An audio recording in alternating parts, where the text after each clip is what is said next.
여러분 안녕하세요. 자, 오늘은 바로 이제 지난 시간의 뒤를 이어서 삼국의 문화와 그 다음에 대교류와 관련된 부분에 대해서 수업을 진행을 하도록 하겠습니다. 바로 이제 이번 주에 여러분들을 전부 다 한 번은 볼 수가 있겠네요.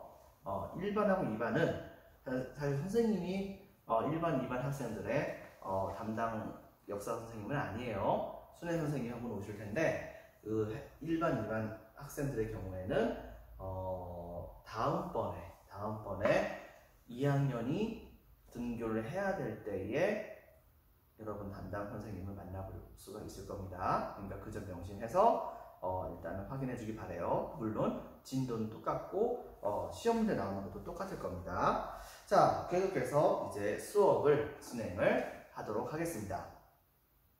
먼저 1번 불교 문화가 발달하고 고분이 만들어지다에 대한 내용을 보면 다음과 같은 이야기를 선생님이 할 수가 있을 것 같아요. 1번의 불교, 먼저 수용에서는 바로 삼국이 중앙 집권 국가가 발전하는 과정에서 빈칸에 적혔습니다.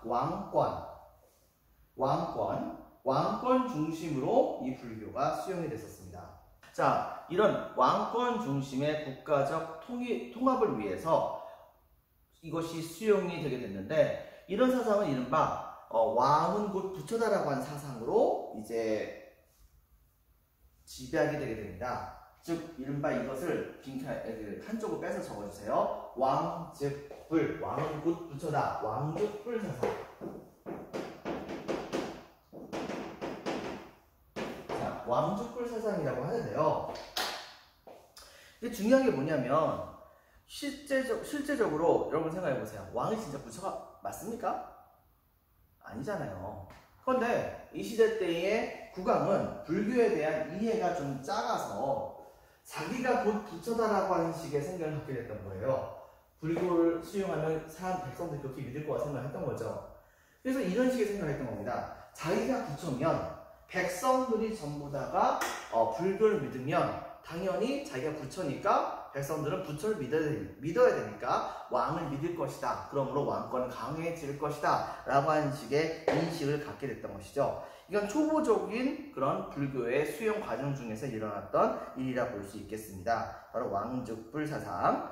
자, 하지만 어쨌든 간에 이 불교 자체는 바로 백성들의 그런 생각을 전부 다 하나로 통합을 하는 과정 중에서, 그리고 또 하나는 실제로 이러한 생각들이 진짜 먹혔어요. 먹혔기 때문에 동감 1번 왕권 강화라고 하는 측면에서, 동감 2번 백성의 사상적 통합이라고 하는 측면에서, 그리고 독특한 것 중에 하나는 인간이 이렇게 했습니다. 신분제 정당화.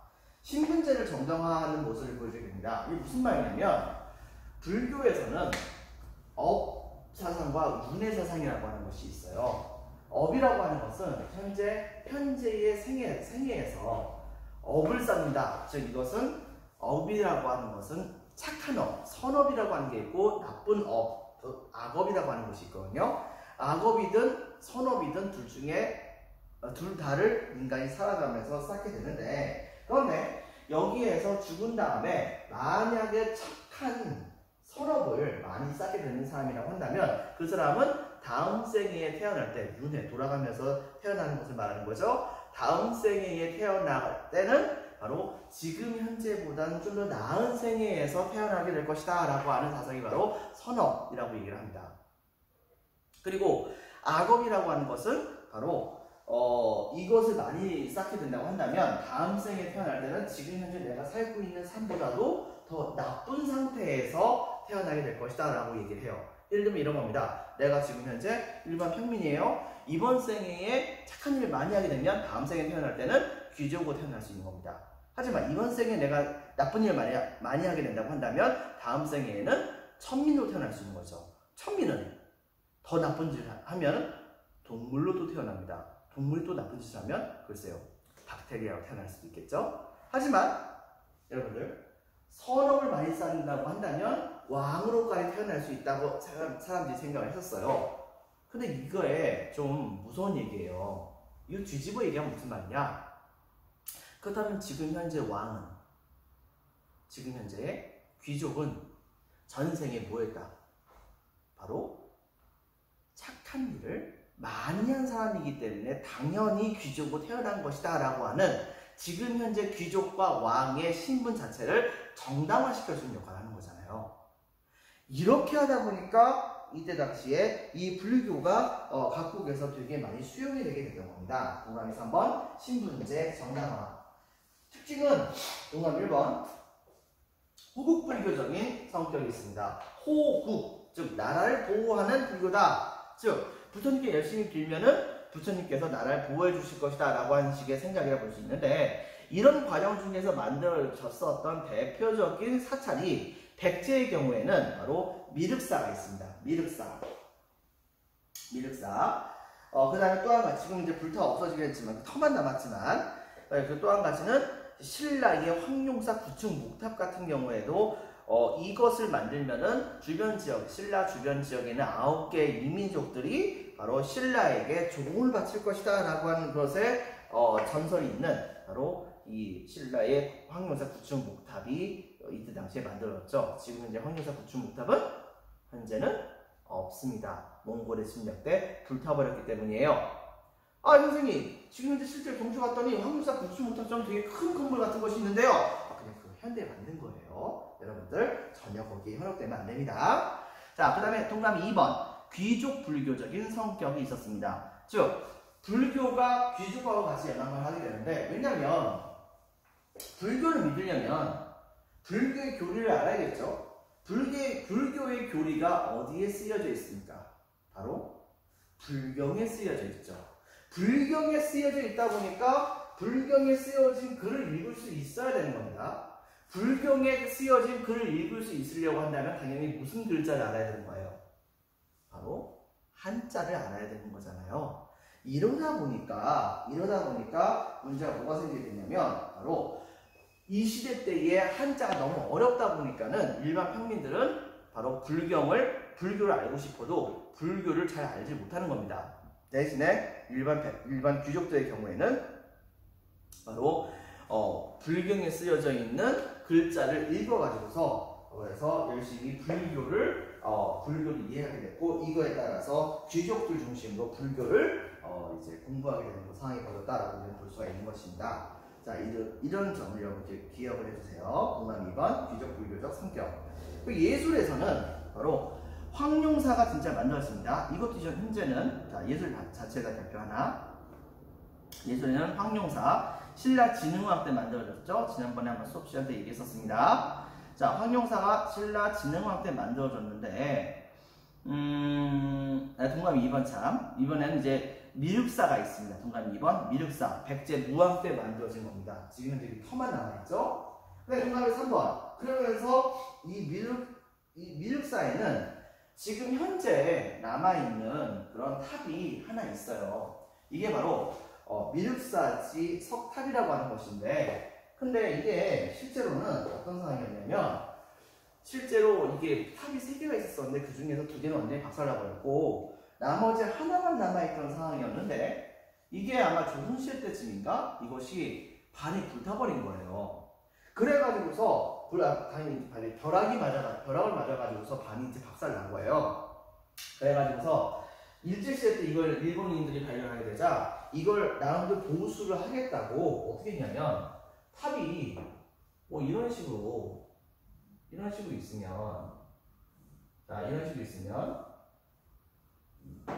그렇다고 한다면 탑을 이쪽이 부서졌어요. 반쪽이. 그러면 어떻게 하냐면 이 반쪽을 그냥 시멘트로 그냥 이렇게 발라버렸어요. 이게 탑이에요. 여러분들? 이건 탑이 아니잖아요. 그래가지고서 지금 현재는 어떻게 했느냐?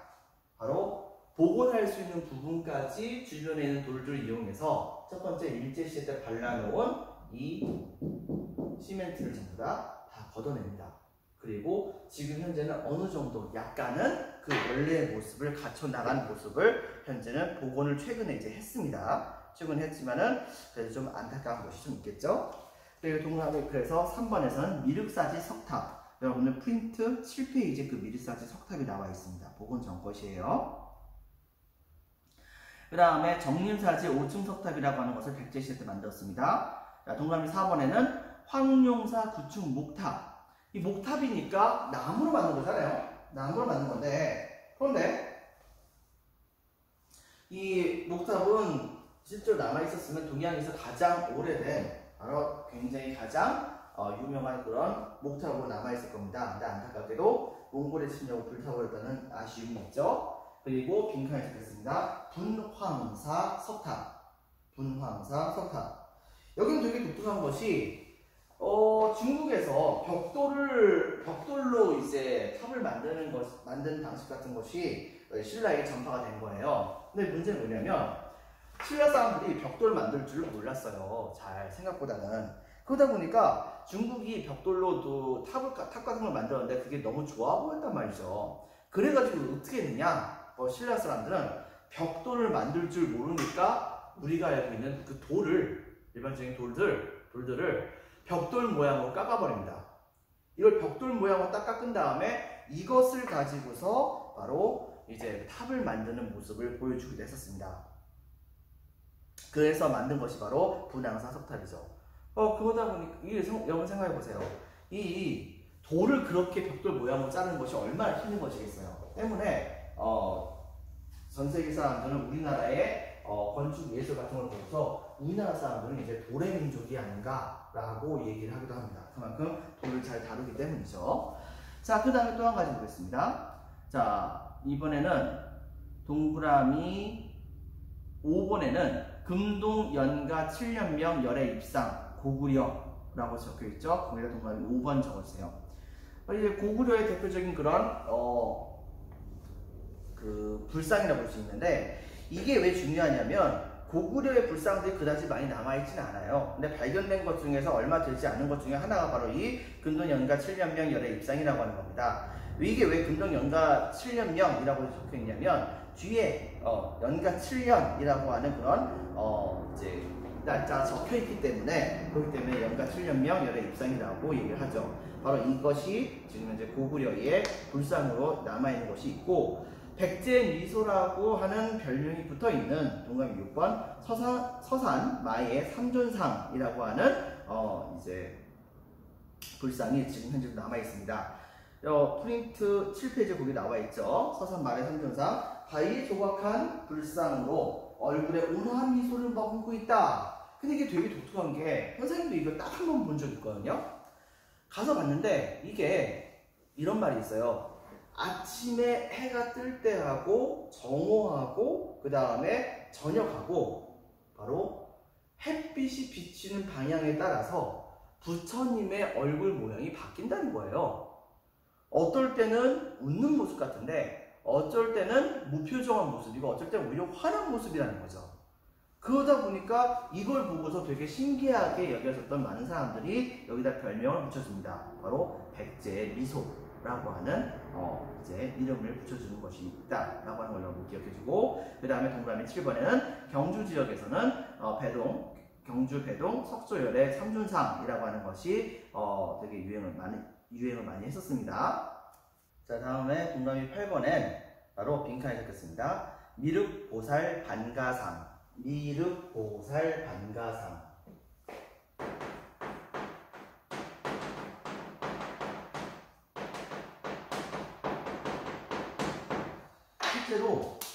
실제로 삼국에는 다음과 같은 이제 뭐라고 할까 신앙이 퍼졌었습니다. 불교의 일종인데요.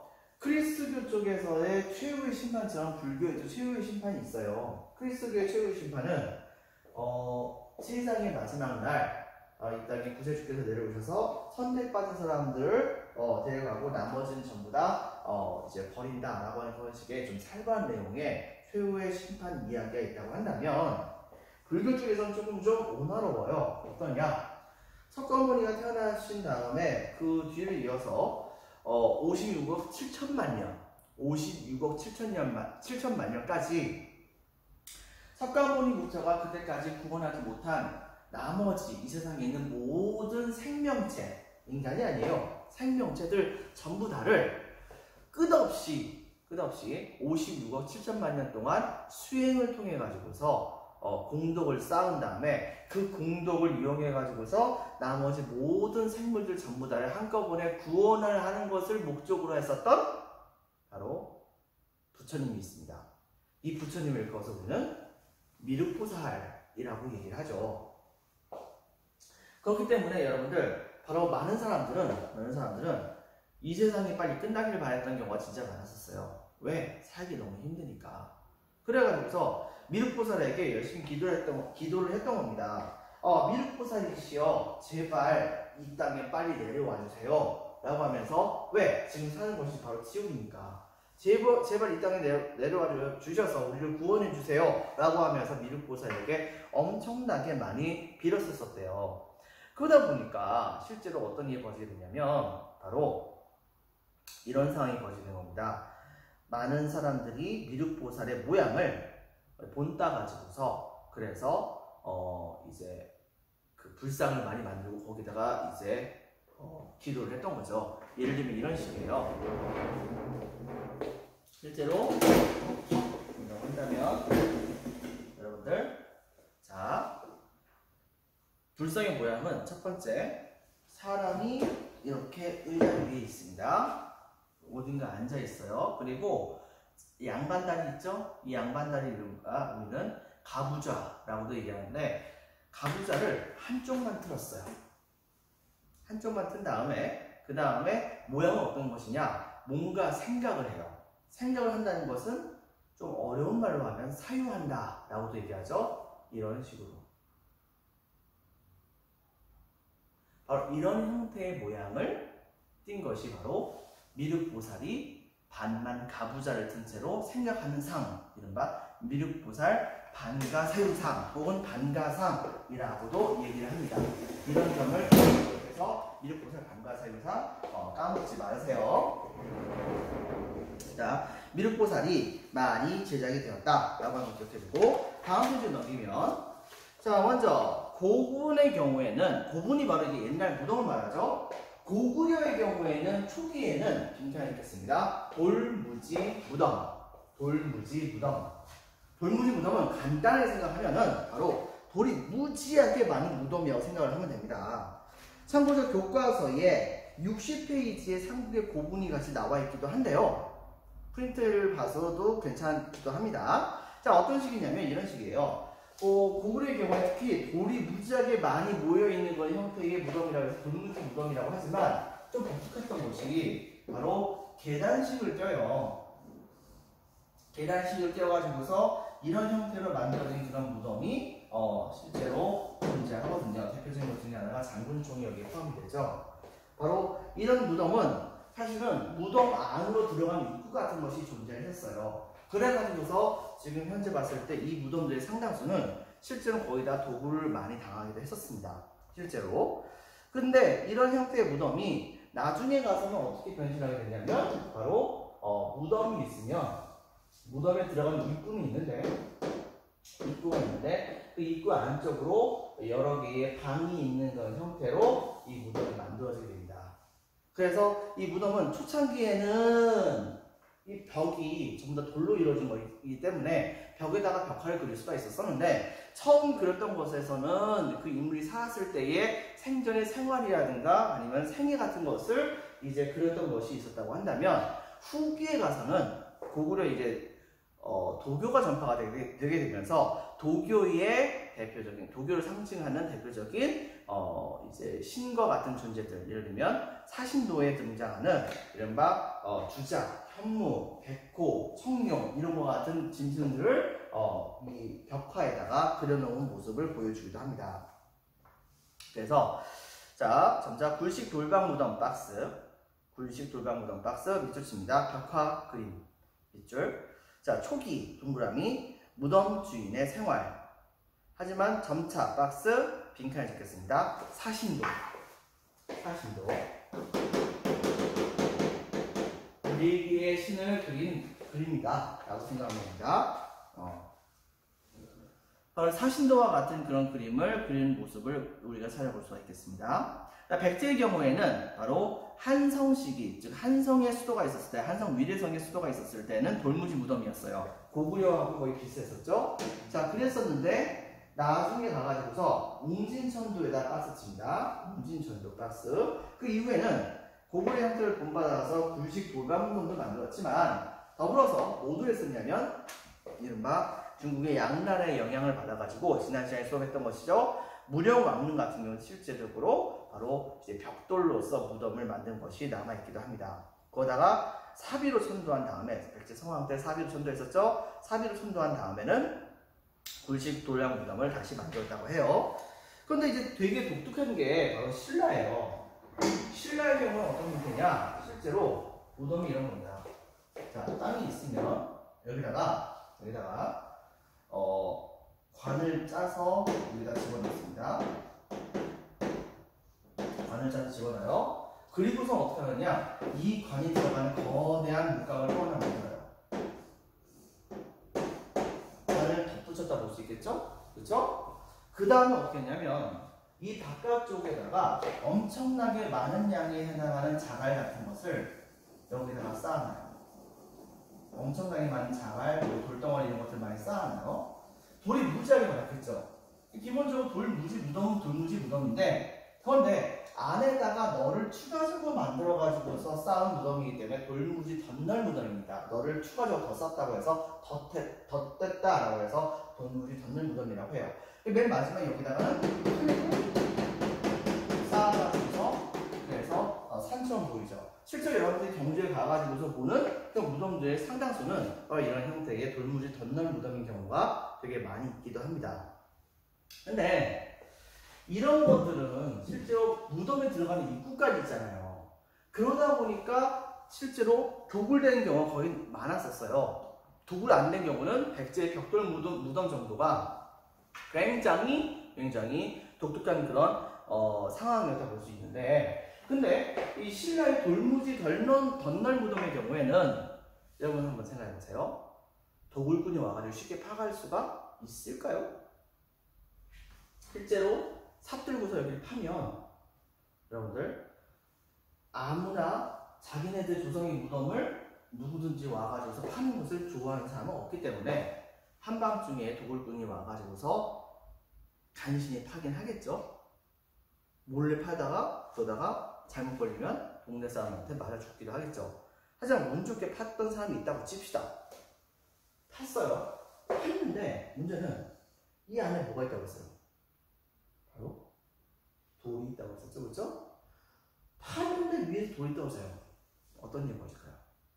운 좋게 그럼에도 불구하고 이걸 어떻게 맞고서 이 안쪽까지 파고 들어갔어요. 하지만 돌의 무게가 어때요? 굉장히 무겁죠? 어떤 일이 벌어지느냐? 바로 이 도굴꾼은 이 돌무지 덧날 무덤을 열심히 파서 도굴을 하려다가 나중에 몇백 년 후에 바로 무덤의 주인과 함께 발견되게 될 겁니다. 왜? 돌에 깔려서 같이 붙일 테니까. 이해합니까? 그러다 보니까는 다른 무덤들에 비교해서 봤을 때 이 돌무지 덧날 무덤의 경우에는 사실상 이 도굴이 쉽지가 않았다라고 하는 걸 여러분 같이 기억해 주기 바랍니다. 그래서 빈칸을 찍겠습니다. 신라는 초기에는 돌무지 덧널 무덤, 하지만 6세기 말 이후에는 굴식 돌방 무덤이 유행을 하게 됩니다. 가야의 경우에는 구덩식 덧널 무덤이 유행했다고 하죠. 자, 이런 형태를 여러분 같이 기억해 주기 바라고, 자, 2번 학문과 기술이 발달하고 여러 나라가 교류하도록 보면 다음과 같습니다. 1번에 학문과 과학기술이 발달하다. 1번을 보면 학문의 발달, 한자의 보급 이후 점차 학문이 발달하게 됩니다. 별표 한 개만, 바로 유교교육이 이제 시행이 되게 되는데, 유교교육은 각 국별로 유교, 빈칸을 읽겠습니다. 유교교육을 실제로 실시를 했어요. 유교교육을 실시했었던 그 학교가 있을 거라고 우리는 생각을 하는데, 먼저 고구려의 경우에는 고구려 박스 중앙에 우리나라 최초의 대학교죠. 바로 빈칸을 적겠습니다. 퇴학이 아니에요. 태학이에요. 태학과 지방에는 경당, 지방에 이제 지방에 있는 중등학교 정도라고 생각하면 되겠죠. 지방의 경단이라는 학교를 만들어서 여기에서 유교 교육을 실시했습니다. 그리고 백제 박스. 백제에는 대학교가 존재했을까요? 안 했을까요? 여러분들, 백제에는 대학교가 존재했는지 안 했는지 우리는 모릅니다. 왜? 기록에 아직까지 발견하지 못했으니까. 그런데 웃긴 게 뭐냐면 오경 박사라고 하는 직위가 사료에 나오기도 해요. 근데 이 오경 박사는 지금으로 따지면 뭐냐면은 대학교 교수거든요. 여러분 한번 생각해보세요. 대학교 교수가 있는데 대학교가 없다? 이게 말이 됩니까? 때문에 실제로 백제의 대학교의 이름은 현재 전해 내려오지 않지만 아마도 있을 것이 아니겠는가 라고 우리는 추측을 합니다. 바로 그 대학교 이름을 알아내는 것은 여러분들의 숙제입니다. 그 점을 여러분 같이 기억을 해주기 바랍니다. 자, 그 다음에 또 한 가지 보면은 신라의 경우에는 바로 빈칸이 되겠습니다. 임신서기서 오른쪽에 나와 있는 그 기석이 발견이 되게 됐는데 임신서기서 즉 임신년이라고 하는 그 해에 바로 서기서 즉 맹세한 것을 기서 돌에다가 새긴 것입니다. 누가? 바로 그 시대 때의 대표적인 신라의 화랑들이 두 명의 청소년 화랑들이 바로 3년 안에 무엇과 무엇을 끝내고 어떻게 하겠다 이것을 하지 않는다고 한다면 하늘에게서부터 바로 이제 그 벌을 받아서 이제 벌을 받게 될 것이다 라고 하는 그런 내용의 맹세를 기록한 그런 글이에요.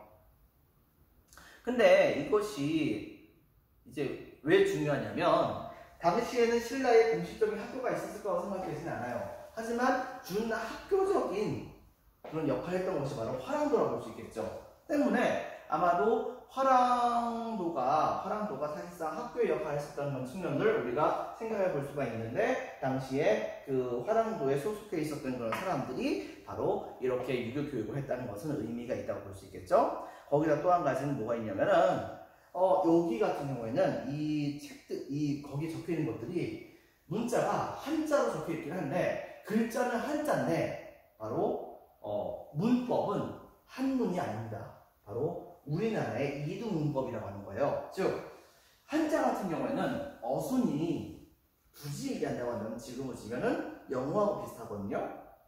그래서 나는 너를 사랑한다를 영어로 말하면 I love you겠죠. 그렇죠? 근데 이들은 어떻게 썼냐면 우리나라 문자는 없잖아요. 근데 한자는 알잖아요. 근데 한문은 잘 몰라요. 그러니까 이것을 우리나라의 어순대로 사용한 겁니다. 이걸 영어로 치면은 I love you인데 you love 이런 식으로 글자를 쓴 거랑 마찬가지인 거죠. 바로 이것이 바로 이두문자다 라고 하는 여러분 같이 기억을 해주기 바랍니다. 자, 그 다음에 역사서에서는 역사서 별표 하나. 자, 고구려 박스. 고구려에서는 유희라고 하는 책이 옛날에 있었대요. 근데 그 책을 전부 다 싹 다 간추려가지고서 이문진이라고 하는 사람이 빈칸에 적혔습니다. 신집이라고 하는 책으로 이것을 만들었다고 합니다. 신집이라는 책을 만들었다고 해요. 그 다음 두 번째, 백제에서는 고흥이라고 하는 사람이 서기라고 하는 책을 만들었다고 하죠. 백제 고흥이라고 하는 사람이 서기라고 하는 책을 만들었다고. 근데 신라의 경우에는 국사라고 하는 책을 만들었는데 이 당시에 이 국사 책을 만든 사람의 이름이 바로 거칠부라고 얘기합니다. 이 거칠부를 여러분들이 기억을 해주기 바랍니다. 하지만 문제는 뭐냐? 현존하는 우리나라에서 가장 오래된 역사책이 바로 뭐냐면 삼국사기라고 하는 책입니다. 근데 이 삼국사기라는 책이 있었을 때까지만 하더라도 이른바 구삼국사라고 하는 책이 있었대요. 그것을 유교식으로 풀어 써가지고서 만든 게 바로 삼국사기라는 책인데 그 구삼국사라고 하는 그 책은 아마도 고구려와 백제와 신라의 역사서를 가지고서 만든 것이겠죠? 문제는 그것이 지금 현재 단 한 개도 전해 내려오고 있지 않다는 겁니다. 때문에 만약에 여러분들이 중국이든 어디든 간에 이 석이라든가 아니면은 신집이라든가 그 다음에 국사라고 하는 책을 발견했다.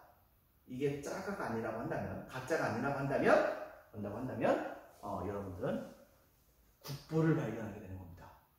그러니까 한번 잘 찾아보세요. 여러분들의 몫입니다. 점점 여러분들의 몫이 많아지는 것 같죠?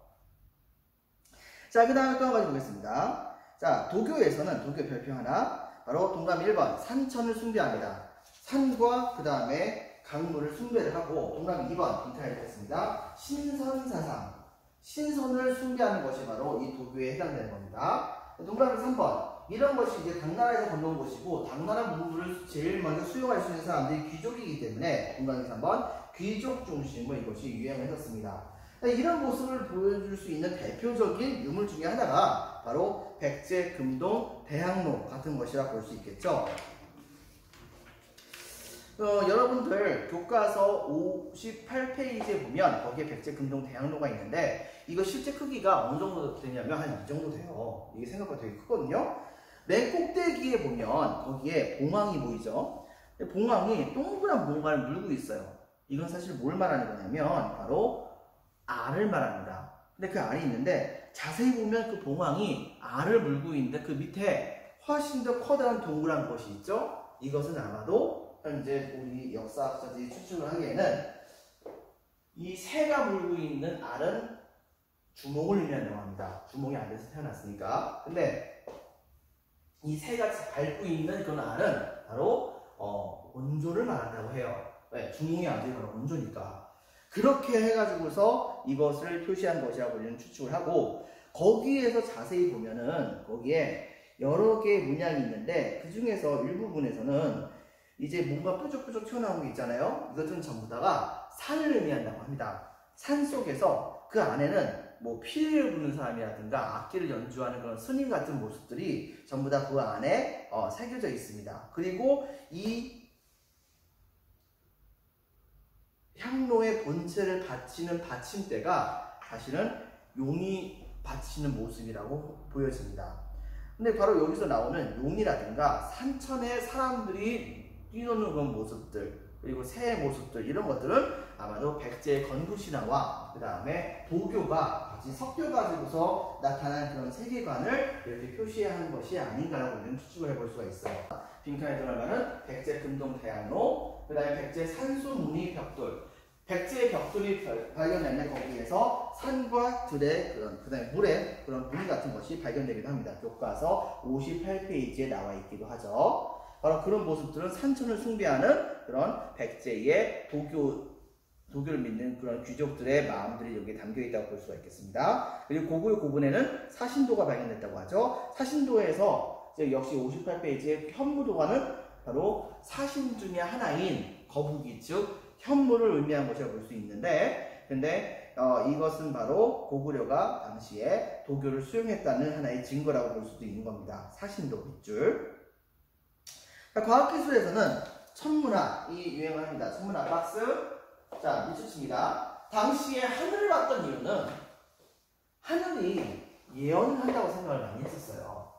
그리고 또 한 가지 바로 날짜, 그 다음에 날씨 같은 걸 잘 알아야 그 나라의 가장 커다란 산업인 농업에 굉장히 커다란 도움을 줄 수가 있기 때문에 당시에 국가들은 항상 날씨를 알려고 그렇게 노력을 많이 했던 것이죠. 자, 밑줄 치겠습니다. 정치 및 농업과 관련된 정보를 얻기 위한 밑줄 쫙 치고 빈칸에 들어갈 말은 바로 그렇게 하는 과정 중에서 만들어졌었던 대표적인 굉장히 독특한 형태의 유적이 바로 첨성대라고 하는 겁니다. 첨성대.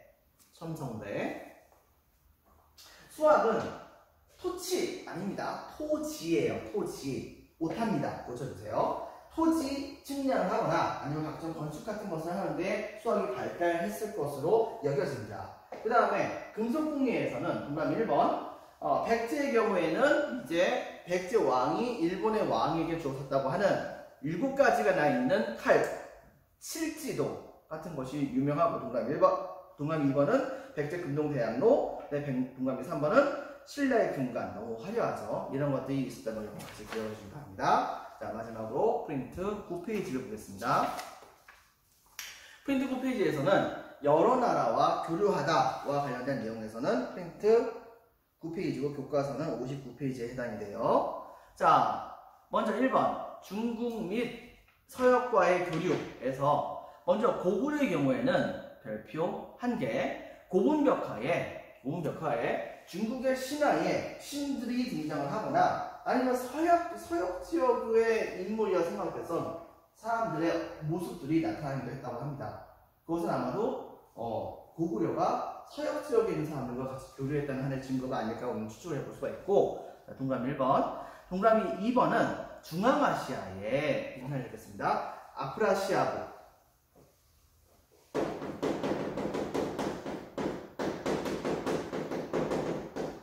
자, 아프라시아부 궁전이라고 하는 궁전이 있는데, 이 아프라시아부 궁전이라고 하는 곳에 바로 고구려의 사신의 모습들이 그려져 있어요. 그렇다는 것은 뒤집어 얘기한다고 한다면 고구려 사람들이 바로 이 중앙아시아 지역까지 사신을 실제로 파견한 것이 아닌가라고 우리는 추측을 해볼 수가 있었습니다.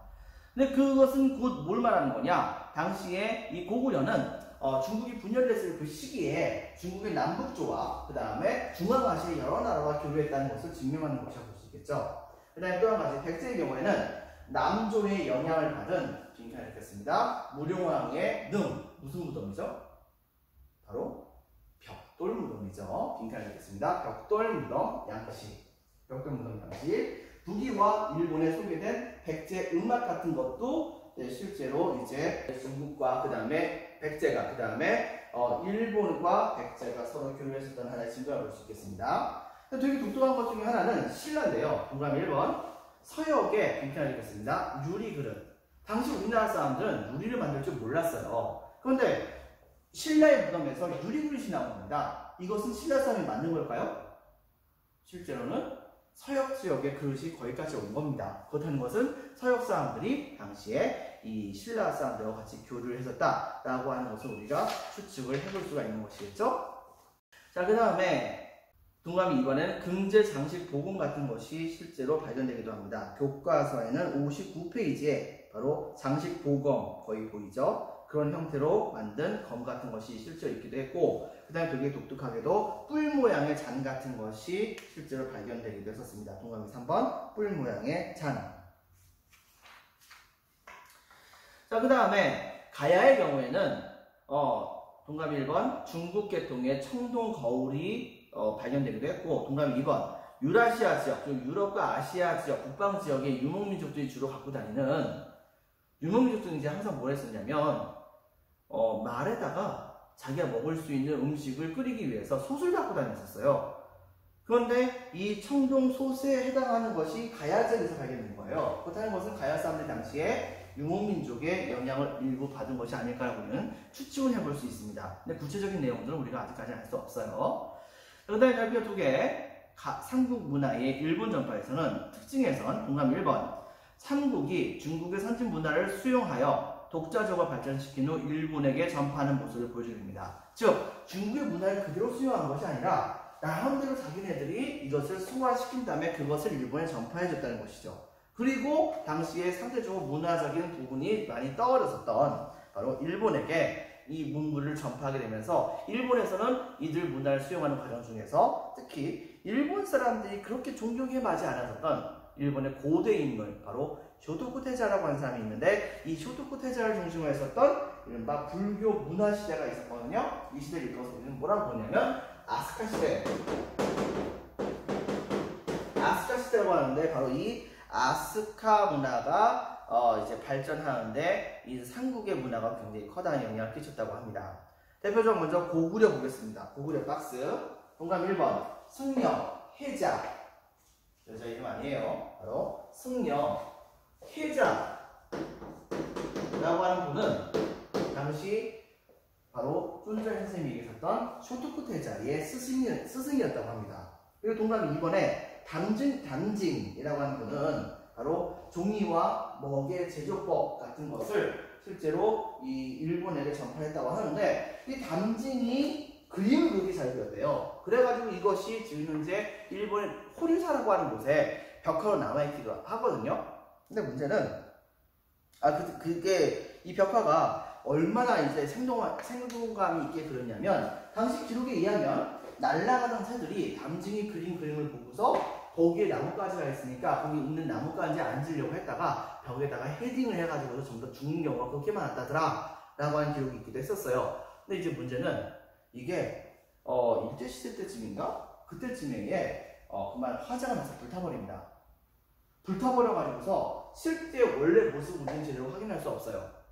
다만 지금 현재 일본 사람들이 그것을 일부를 복원하긴 했는데 근데 옛날에 그 모습을 그대로 확인하기는 좀 어렵다고 얘기를 합니다. 참고적 부장 여러분들 같이 기억을 해주기 바랍니다. 자, 그 다음에 또 한 가지 백제의 경우에는 일본과 가장 활발하게 이제 교류를 했었다고 해요.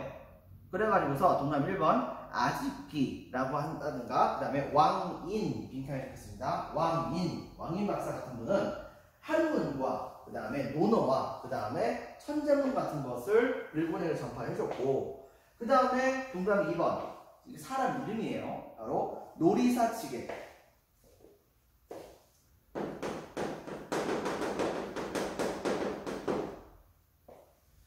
노리사치게라고 하는 건 사람이 당시에 뭘 했었냐면은 일본에게 불상과 불경 같은 것을 전파했다고 합니다. 이외에도 역법과 유학과 음악 등 백제가 영향을 끼치지 않은 것이 거의 없습니다.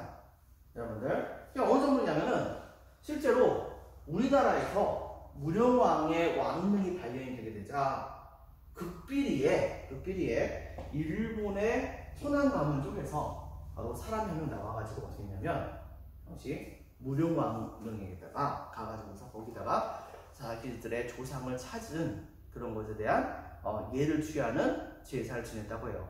뒤집어 얘기하면 무슨 말이냐? 바로 일본의 국왕 가문이 당시 백제 왕실과 서로 통혼을 통해서 이제 결혼을 했었다는 것을 우리가 찾아볼 수 있다는 것을 우리는 생각해 볼 수 있는 것이겠죠. 이런 측면에 여러분 같이 기억을 해주기 바랍니다. 그만큼 백제와 일본의 관계가 굉장히 깊었습니다. 그리고 신라도 사실은 백제와 같이 경쟁하면서 일본을 자기 편으로 만들려고 했는데 사실은 실패하게 돼요. 다만 신라는 일본에게 동남 1번 조선술, 즉 배를 만드는 기술 같은 것을 가르쳐주고 그다음에 동남 2번 바로 축제술,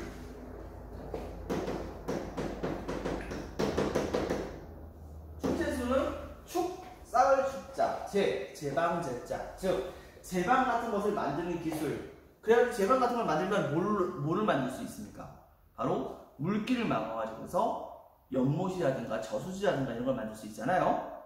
혹은 홍수 같은 걸 막는다는 것과 같은 치수 사업 같은 걸 할 수가 있기도 하고 그래가지고서 바로 이러한 축제술 같은 것을 이때 당시 일본 사람들이 가르쳐주게 됐다고 해요. 대표적인 것 중에 하나가 바로 한인의 연못 같은 것이 있다고 합니다. 그리고 가야의 경우에는 실제로 일본에 아예 건너가서 산 경우도 되게 많았었는데 특히 일본에다가 바로 굉장히 단단한 토기를 전파를 했다고 합니다. 근데 이 토기는 너무 그 강도가 일본의 기존에 있었던 토기보다 훨씬 더 단단했다고 하는데요. 이것을 일본 사람들은 뭐라고 보냐면 마치 쇠처럼 단단한 토기다 라고 해서 이것을 바로 여러분들 이런 새끼! 바로 여러분한테 욕한 게 아니에요. 바로 뭐냐면 스에키 토기라고 합니다. 일본에서는 이 가야에서부터 넘어왔었던 토기 양식을 따라가지고서 만든 토기, 단단한 그런 형태의 토기를 일컬어서 우리는 스에키 토기라고 하는 것을 기억해 주기 바랍니다. 또 한 가지, 동남아 3번에 일본 내의 상부 문화가 되게 유행을 많이 했으니 먼저 동남 1번 고려사에서는 목조, 미륵보살, 반가사유상 미륵보살, 반가사유상이 어떻게 생겼는지 내가 설명했었죠? 그걸 만든 것이 일본 거가 있는데 근데 호류사에서는 백제꽃이라고 아예 적혀져 있는 호류사, 백제관음상이라고 하는 것이 있습니다. 근데 여러분 보세요. 백제관음상하고 금동미륵보살, 반가사유상 거기 나와 있죠? 여러분들 교과서에 59페이지에 나와 있습니다. 모습이 어때요? 거의 비슷해 보이지 않나요? 여러분들 이 양식은 실제로 일본의 것이 한국의 것을 따라하는 것이 아닌가라고는 추측을 해볼 수가 있습니다. 동그라미 3번 바로 현존하는 동양에서 가장 오래된 목조 건물이 바로 이것입니다. 동그라미 3번 호류사 5층 목탑. 호류사 5층 목탑이라고 하는 그 탑의 양식도 사실은 한반도에서 넘어간 것이 아닐까 우리는 현재 추측을 해보기도 합니다. 그리고 동그라미 4번에서는 다카마스 고분 별화 아니에요. 자, 오타입니다. 고분 벽화입니다. 즉 다카마스 고분이라고 하는 무덤이 있는데 거기에서 벽화에 여인들이 치마를 입고 있는 모습이 그려져 있어요. 근데 이 치마가 자세히 보면 이게 치마가 이렇게 있으면 이 치마가 색깔별로 이렇게 나뉘어져 있는 형태의 치마거든요. 그래서 이것은 아마도 우리는 주름이 있는 주름 치마가 아닐까 생각을 하고 있어요. 근데 고구려의 무덤을 발굴하다 보니까 거기 벽화에 주름 치마를 입은 그런 형태의 고구려 여인들의 모습들이 보이기도 하거든요. 즉 고구려가 더 오래된 거니까 고구려에서 유행했었던 주름 치마 패션이 바로 당시에 일본으로 건너간 것이 아닐까라고 우리는 추측을 해볼 수가 있습니다. 그래서 동그라미 4번에 다카마스 고분 벽화 이런 것들은 바로 고구려의 문화가 넘어간 것이라고 보면 되겠습니다. 자, 이걸로써 여러분들 바로 삼국의 성립과 발전 제2단원에 해당되는 부분을 완전히 끝냈습니다. 다음 시간에는 바로 3단원에 해당되는 진행하도록 할게요. 그리고 조만간 여러분 모습을 보는 거 기대되네요. 그때 한번 보도록 합시다. 자, T노트 반드시 잘 작성하고 그 다음에 학습지 잘 작성해 주기 바랍니다. 오늘 여기까지 하겠습니다. 감사합니다.